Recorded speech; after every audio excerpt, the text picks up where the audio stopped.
చూస్తున్నాం. అన్ని జనులకు, క్రీస్తు ఎరగని ప్రజలకు అందరినీ కూడా తన్ను తానుగా బయలుపరచుకోవడానికి, ప్రకటించడానికి యేసుక్రీస్తుని లోకంలోనికి మీరు జన్మింపజేశారు. ఒకప్పుడు ఎలా ఉందంటే యూదులు మాత్రమే యెరూషలేములోనికి వెళ్ళి ప్రభువును ఆరాధించేవారు, తండ్రి అయిన దేవుని పూజించేవారు, బలులు అర్పించేవారు. వారు మాత్రమే, యూదులు మాత్రమే, యెహోవాను ఆరాధించేవారు మాత్రమే యెరూషలేములోకి వెళ్ళి దేవుని స్తుతించేవారు అనే విషయాన్ని దేవుడు జ్ఞాపకం చేస్తూ ఉన్నాడు. ఆ దినాన అలాగే ఉంటే యేసుక్రీస్తు జన్మించిన తర్వాత కూడా యేసుక్రీస్తు కొందరికే దేవుడు అన్నటువంటి ఆలోచన ఈ ప్రపంచంలో ఒక నానుడిగా ఏమనుంది, అది ముందుకు వెళుతూ ఉంది. ఏంటి అది? యేసు ప్రభు తను నమ్మిన వారికి దేవుడా? యేసు ప్రభు పొలాని వారికే దేవుడా? ఏంటంటే ఇది నాన్న ప్రజలు చెబుతున్నటువంటి మాట ఏంటంటే యేసు ప్రభు ఫలాని వారికి మాత్రమే దేవుడని ఈ ప్రపంచమంతా కూడా ఫలాని గ్రామాన్ని ఫలాని ప్రజలు చూపిస్తూ చెప్తూ ఉన్నాడు. దయచేసి గమనించాలి, ఈ ప్రజలు చెబుతున్నట్లుగా యేసు ప్రభు నమ్మిన వారికి మాత్రమే దేవుడు కాదు, ఈ భూమి మీద ఉన్న అన్ని జనులకు కూడా యేసు ప్రభు దేవుడై ఉన్నాడు.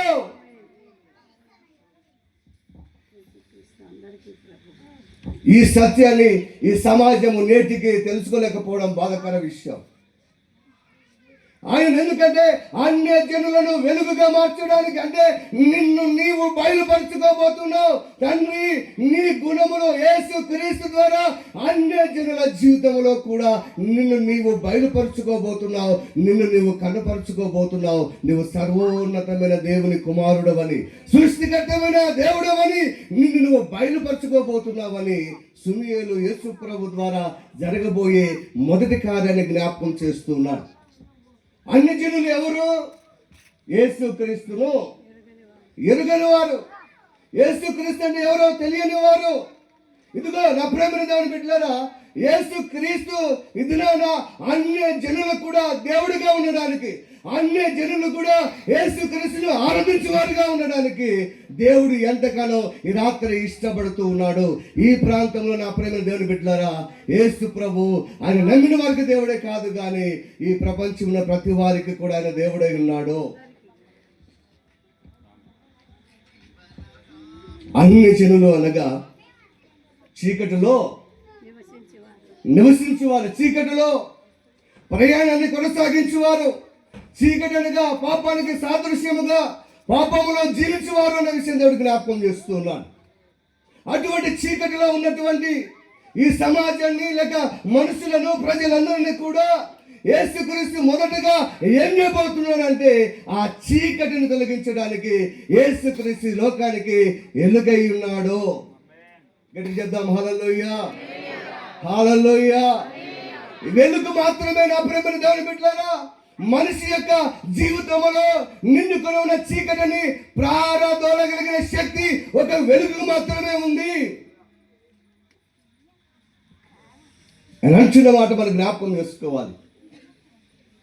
పేతురు రాసిన మొదటి పత్రికలో 2వ అధ్యాయం 9వ వచనంలో ఒక మాట వ్రాయబడింది, మీరు చీకటిలో నుండి ఆశ్చర్యకరమైన వెలుగులోనికి చాలు. మీరంటే ఎవరు? మనమందరం తెలుసుకోవాలి. మనుషునిగా జన్మించిన ప్రతి వ్యక్తుల గురించి ఇక్కడ సమూయేలు ప్రవచిస్తూ ఉన్నాడు. యూదులకు మాత్రమే దేవుడు కాదు ఆయన, ఇశ్రాయేలుకు మాత్రమే దేవుడు కాదు ఆయన. చీకటిలో జీవిస్తున్న ప్రతి మనిషికి కూడా యేసు ప్రభువుగా దేవుడుగా ఒక వెలుగుగా పుట్టించాడు లేక జన్మించాడు అనే విషయాన్ని దేవుడు జ్ఞాపకం చేస్తూ ఉన్నాడు. ప్రజలందరూ దేవుని యొక్క ఉద్దేశం ఏంటంటే, దేవుని యొక్క ఆలోచన ఏంటంటే చీకటిలో ఉన్న ప్రతి మనుషుడు కూడా యేసుక్రీస్తు ద్వారా వెలిగించబడాలన్నది దేవుని చిత్తం.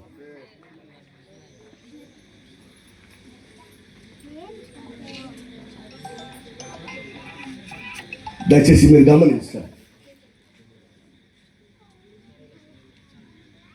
ఆయన అందరినీ ప్రేమించే దేవుడు, ఆయన అందరినీ ఆదరించే దేవుడు. ఆయన మనలో తారతమ్యాలు ఉంటాయి కానీ యేసు ప్రభులో తారతమ్యాలు లేవు. ఆయన అందరినీ సమానంగా చూస్తున్నాడు. ఇక్కడ మనందరినీ ఎలాగ సమానంగా చూస్తున్నాడో ప్రభుని ఎరగని వారిని కూడా సమానంగా చూస్తున్నాడు.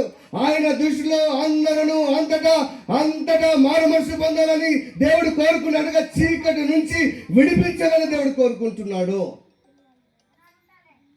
ఆయన వెలుగై ఉన్నాడు కనుక తన ప్రజలందరూ కూడా ఏం కావాలి? వెలుగుగా మార్చబడాలి.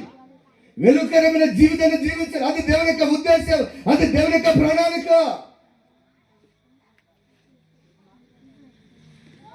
ఈరోజు నా ప్రియమైన దేవుని బిడ్డలారా, దేవుని యొక్క ప్రజలను మీరు తెలుసుకోవాలి. యేసు ప్రభు కొంతమందికి దేవుడు కాదు, అన్య జనులకు క్రీస్తు ఎరుగని వారికి కూడా యేసు ప్రభు దేవుడై ఉన్నాడు, సృష్టికర్త అయి ఉన్నాడు. ఈ విషయాన్ని ఆయన ప్రవచిస్తున్నాడు. యేసు ప్రభు ఏం చేయబోతున్నాడో, మనుషుల యొక్క జీవితాలలో ఏ కార్యాన్ని జరిగించబోతున్నాడో ప్రవచిస్తున్నాడు. ఇక్కడ తనను తాను ఏం చేయబోతున్నాడంట? బయలుపరచు.